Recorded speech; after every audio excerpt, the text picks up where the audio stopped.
सर्व समाज बांधवांना जय जिजाऊ, जय शिवराय, जय भीम, सलाम वालेकुम, जय सावता, जय अहिल्या।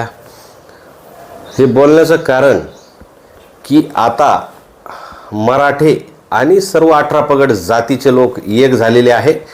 त्यामुळे सर्वांची घोषणा ही सर्व जाती धर्माच्या बांधवांच्या फेवरमध्ये पाहिजे। हा व्हिडिओ बनवण्याचं कारण की मराठ्यांपुढे आता प्रश्न निर्माण झालेला आहे की मनोज जरांगे पाटील यांनी सांगितलं की प्रत्येकाने आपापल्या गावामध्ये जा आणि एक एक उमेदवार निवडा, पण मराठ्यांपुढे प्रश्न निर्माण झालेला आहे की उमेदवार द्यायचा कोणता। तर हा प्रश्न सॉल्व कसा करायचा कारण 400 वर्षानंतर मराठी एकत्र झालेले आहे आणि 400 वर्षानंतर सर्व जाती धर्माचे बांधव हे एकत्र झालेले आहे। मग उमेदवार द्यायचा तर द्यायचा कोणता, तर हा प्रश्नाची गुत्थी ही उलगडायला कुठलाही मार्ग नाही। मनोज जरांगे पाटलांनी त्यांची भूमिका जाहीर केली की मी राजकारणात येणार नाही, राजकीय अजेंडा माझा नाही, आणि तसंच सर्व समाज बांधवांची एक भावना आहे की आपल्याला राजकारण नको। जर राजकारणामध्ये गेलो तर आरक्षणाकडे दुर्लक्ष होईल आणि हे जे लोक आहेत राजकारणी हे यांचा हेतू साध्य करत असतात। यांना इकडं तिकडं हे उड्या मारतात, ह्या पक्षात तिकीट भेटलं नाही तर त्या पक्षात जातात आणि ते कचरा होतो। आपला सर्वांना एक विनंती आहे की आपल्याला राजकारण करायचं नाही। जरी एक सिंगल उमेदवार जर प्रत्येक एरियामधून आपल्याला द्यायचा तर आरक्षणाच्या पासून कोणी बाजूला जायचं नाही। ते उमेदवार दिला तेवढ्यापुरतं ठीक आहे। आरक्षण सगळ्यांना महत्त्वाचं आहे।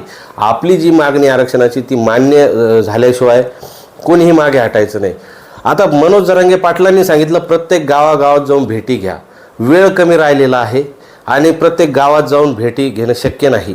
तर मला एक असं वाटतंय की सर्व जिल्ह्यातल्या सर्व गावागावातून सर्व जे मराठा समाज बांधव असतील किंवा इतर धर्मीय बांधव असतील यांनी एक जिल्हास्तरीय मोठी बैठक आयोजित करायची, तुम्ही तुमचीच आयोजित करायची। त्या बैठकीमध्ये त्याचं लाईव्ह प्रक्षेपण करा। त्याच्यासाठी तुम्ही लागलं तर एक निवडणूक प्रक्रियेसारखं कोण उभा करायचा असे एक ड्रॉ काढा, किंवा ते लाईव्हमध्ये जी चर्चा आहे की जे नावं येत आहेत, कारण तुम्ही जर प्रत्येक गावागावामध्ये जर गेले तर गावागावातल्या त्या गावातले लोक ते एखाद्या व्यक्ती सजेस्ट करतील, त्याने तुमची चर्चा होणार नाही।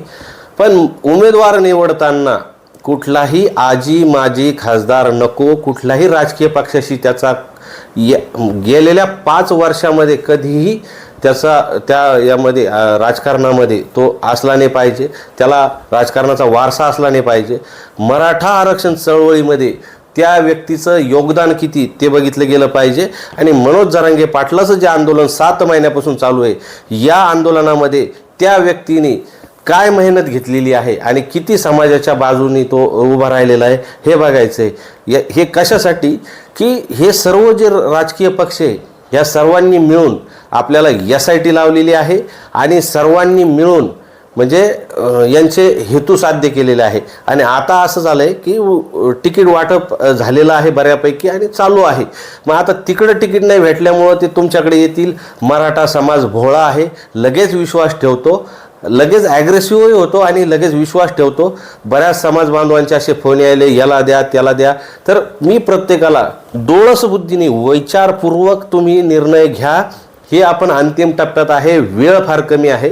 तर तुम्ही जिल्हास्तरीय तालुकास्तरीय मोठ्या बैठका लावा, लाईव्ह प्रक्षेपण करा, बंद दाराआड कुणीही मीटिंग घ्यायची नाही।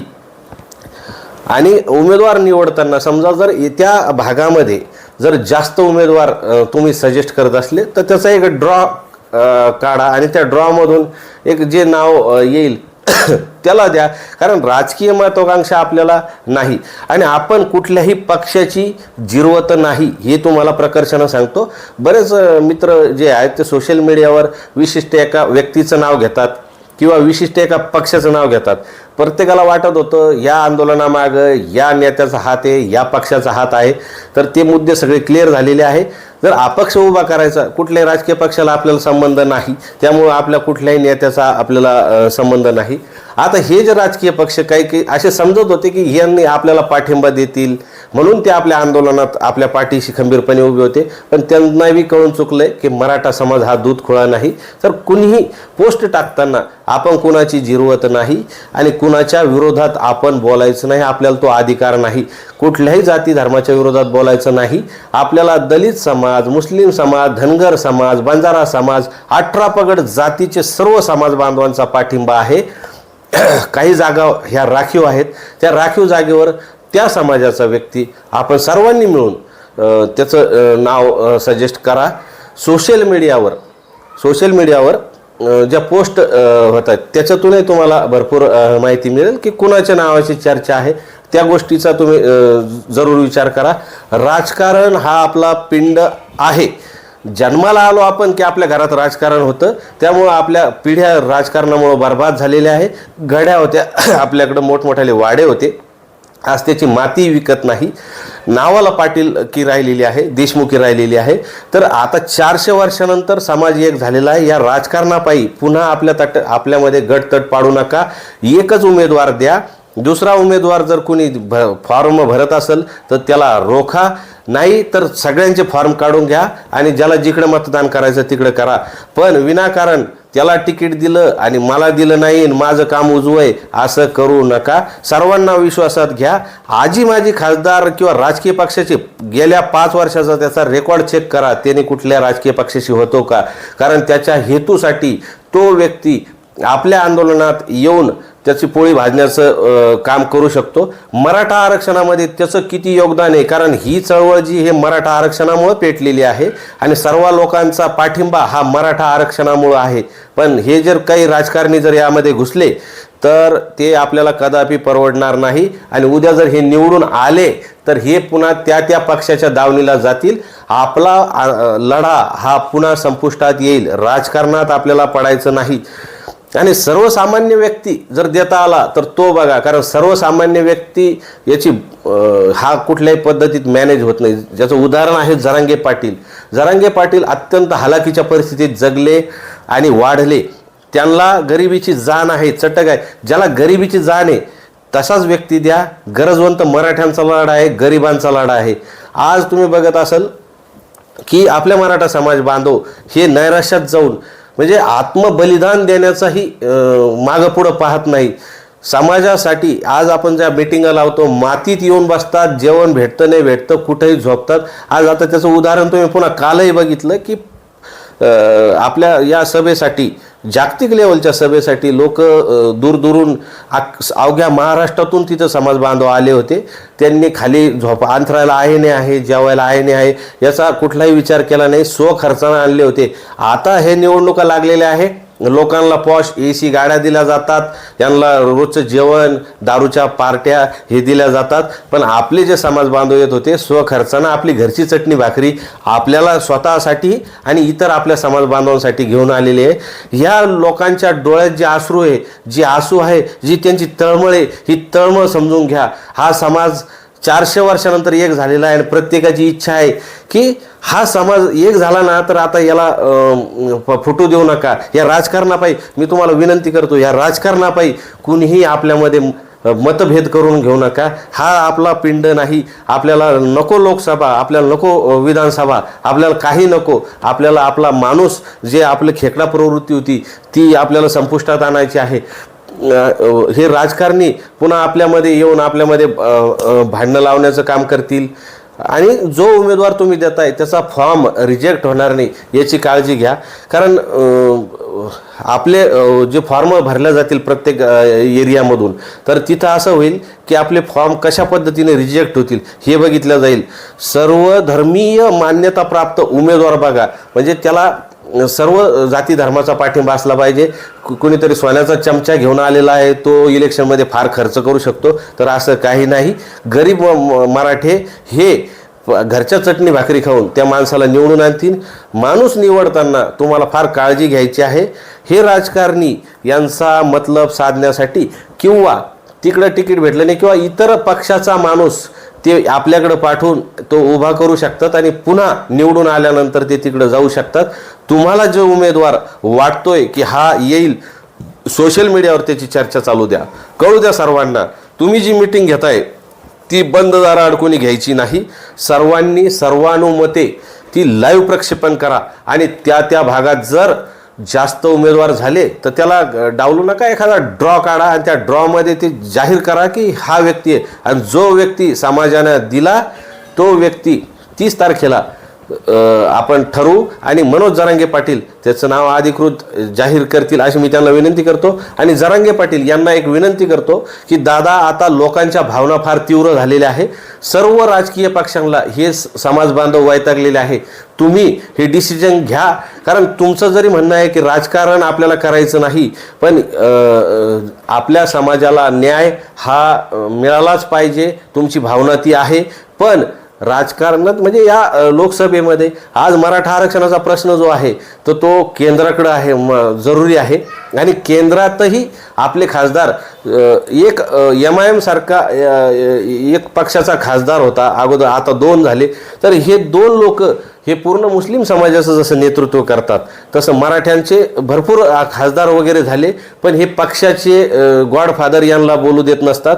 पण तिथं जर आपला अपक्ष उमेदवार असला, मराठा आरक्षणाची बाजू डंके की चोट पर तिथं तो मांडू शकतो. आणि केंद्रातूनही या 52% वर आतमध्ये घ्यायचं, बाहेर घ्यायचं, ही चर्चा घडवून आणू शकतो. कारण मराठा आरक्षणाचा प्रश्न हा फक्त महाराष्ट्रापुरता नाही, तर हा सर्व राज्यामध्ये हा घोंगावतो आहे. सर्व राज्यातले जे समाज बांधव आहेत आपले, तर त्यांचंही म्हणणं आहे की तुमच्यासारखा लढा आम्हीही उभा केलेला आहे, आम्हाला करायचा आहे. मनोज जरांगे पाटील, तुम्ही आमच्या राज्यामध्ये या आणि फक्त एक भेट द्या, आम्हीही तुमच्या पाठीशी आहोत. सर्व म्हणजे सर्व राज्याचे आणि सर्व जाती धर्माच्या समाज बांधवांचा आपल्याला पाठिंबा आहे. उमेदवार कसा निवडायचा ते तुम्हाला मी थोडक्यात सांगण्याचा प्रयत्न केला. तुम्ही गावोगावी तर सर्वे ज्याला शक्य आहे त्यांनी करा, पण 30 तारखेपर्यंत आपल्याला वेळ आहे, तर 29ला प्रत्येकाने आपापल्या जिल्ह्यात तालुक्यात मोठी बैठक लावा आणि सर्व गावागावातले बोलवा, तळमळीचे बोलवा, अभ्यासक बोलवा, वकील बोलवा, डॉक्टर बोलवा, शेतकरी बोलवा, कष्टकरी बोलवा, रिक्षा चालवणारा, टपरी चालवणारा, सगळ्यांना मोठेपणा द्या, सगळ्यांना बोलवा आणि सर्वानुमते एक उमेदवार द्या. ही शेवटची घटका आहे. कुठलाही दुसरा राजकारणी येऊन आपली पोळी भाजू शकतो. तर पुन्हा सांगतो, 5 वर्षात त्या व्यक्तीने राजकारण केलेलं नाही पाहिजे. आणि मराठा चळवळीत 7 महिन्यामध्ये त्या व्यक्तीचं समाजासाठी काय योगदान आहे हे जरूर पहा. आणि जर तसा उमेदवार नसेल तर तुम्ही त्याला डावला. तुम्ही आज तुमच्या हातात फार मोठं शस्त्र आहे. आज तुम्हाला आता मत द्यायचं आहे आणि मत हे तुम्ही जर आज व्यवस्थित दिलं नाही तर पुन्हा 5 वर्ष तुमची ही पिढी, ही 400 वर्षानंतर जी एक झालेली आहे, येणारी पिढी तुम्हाला माफ करणार नाही. हा इतिहास आहे, तुम्ही इतिहासाचे साक्षीदार होत आहे. मराठी एक झाले, नेक झालेले आहे आणि सर्व जाती धर्माचे बांधव, दलित असतील, मुस्लिम असतील, OBC असतील, धनगर असतील, बंजारा असतील, सर्व छातीचा कोट करून मराठ्यांच्या पाठीशी उभे आहे. त्यांचं ही भावना आहे की ज्या वेळेला आमच्या समाजावर अन्याय होत होता त्यावेळेला मराठा समाजानं मोठ्या भावाची भूमिका बजावलेली आहे. आज मराठा समाज बांधवांवर वेळ आलेली आहे आणि म्हणून ते समाज बांधव आपल्या पाठीशी आहे. तर कुणीही जातीभेद पहिले टाळा. ह्या आता जे इलेक्शन चालू आहे याच्यामध्ये जातीवाद पेरण्याचा प्रयत्न करतील. काही म्हणायला OBC नेते असतील ते तुमच्या आमच्यामध्ये भांडणं लावतील, पण ग्रामीण भागामध्ये सर्व जाती धर्माचे बांधव हे एक आहेत. आज सुखदुःख असो, लग्न कार्य असो, प्रत्येक समाज बांधव एकमेकाच्या मदतीला धावून जातो. जरांगे पाटील नेहमी म्हणतात की आम्ही गावातले 2 समाज बांधव एका गाडीवर जातो, 50-50चं पेट्रोल टाकतो, लग्नात जातो. म्हणजे ग्रामीण भागामध्ये ही तीव्रता नाही, शहरांमध्ये थोडीशी ही झळ जाणवती. पण हे आता कुठंतरी समाज हा एक झालेला आहे आणि विचार करायला लागलेला आहे की याच्यातून किती अगोदर जे मुद्दे होते की हिंदू मुस्लिम होते, मराठा दलित होते किंवा सवर्ण हे होते, आता लोक फार हुशार झालेले आहे, लोक वाचायला शिकलेले आहे, सोशल मीडिया आलेला आहे, लोकांना काय केल्यानं काय होतं, कोण चांगला कोण वाईट हे कळायला लागलेलं आहे. त्यामुळे आता दूध खुळे राहिलेलं नाही. या राजकारण्याला एक सांगू इच्छितो की अजूनही वेळ गेलेली नाही. तुम्हाला काय करता येईल करा. मराठा आरक्षणाचा प्रश्न हा मार्गी लावा. राजकारण हे आमचं क्षेत्र होतं पण आता नाही, आम्हाला राजकारणाची गंध नाही. तुम्ही लवकरात लवकर निर्णय घ्या. आणि मी पुन्हा ह्या व्हिडिओच्या माध्यमातून आमच्या प्रत्येक तालुक्यात आणि जिल्ह्यामध्ये आमच्या समाज बांधवांवर, निर्दोष समाज बांधवांवर विनाकारण मिटिंगला चाललो किंवा हे चाललो ती अशा केसेस टाकायला लागले. केसेसही असे टाकायले की त्याच्याकडे टू व्हीलर नाही पण ते ट्रिपल सीट गेला, गाडी ओव्हर स्पीडने चालवली, म्हणजे अशा विचित्र विचित्र केसेस टाकत आहेत.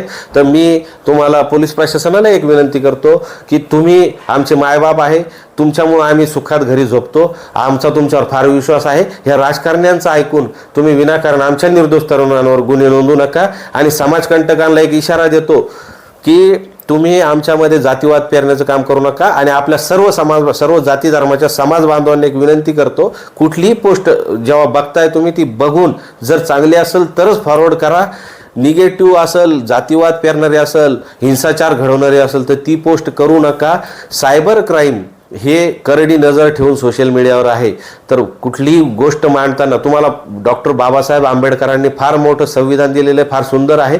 प्रत्येकाला प्रत्येकाची बाजू मांडण्याचा अधिकार आहे, इथं कुणीही रोखू शकत नाही. पण मांडताना आपण कुणाच्या जात काढण्याचा किंवा जातीविषयी बोलण्याचा आपल्याला अधिकार नाही.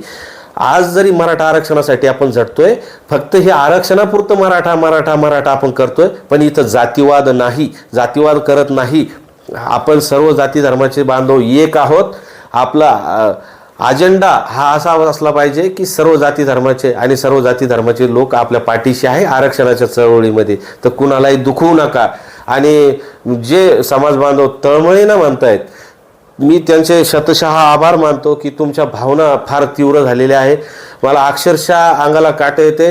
नवतरुण युवक आणि वयोवृद्ध जे आपले बांधव आहेत त्यांच्या अशा भावना आहे की आमच्या हयातीत, म्हणजे 60-70 वर्ष त्यांचं वय आहे आणि त्यांच्या भावना अशा आहेत की आमच्या हयातीत आम्ही असा लढा बघितला नाही. समाज एक झालेला आहे बाळांनो. आणि तुम्ही ह्या राजकारणामुळं वेगळे पडू नका, पण ह्या राजकारण्यांना धाडा द्या. कारण यांनी आपल्याला गृहीत धरलेलं आहे. यांनी आपल्याला प्रत्येक पंचवार्षिकला, म्हणजे आपले मोठमोठाले चळवळीमध्ये ज्या लोकांनी सर्वस्व अर्पण केलं, असे अण्णासाहेब पाटील असतील, माथाड्यांचे नेते, अण्णासाहेब जावळे पाटील असतील, देवीदास वडजे असतील, विनायक मेटे असतील, आणि त्यांच्यासह शेकडो तरुणांनी आत्मबलिदान दिलेलं आहे.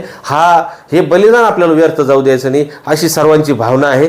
त्यामुळं आपल्याला कोणाची जिरवायची नाही, पण मराठे काय आहे आणि सर्व जाती धर्माचे बांधव मिळून आल्यानंतर काय होऊ शकतं. हे आजपर्यंत दलित समाजालाही तसंच झालं, कुणी गृहीत धरलं नाही, फक्त मतदानापुरतं वापरून घेण्यात आलं. मुस्लिमांचंही तसं झालं. आणि मराठ्यांच्या नेत्यांनी तर असंच धरलं की मी मराठा, हे मराठे मै जहागिरे. तर ती दाखवण्याची वेळ आलेली आहे.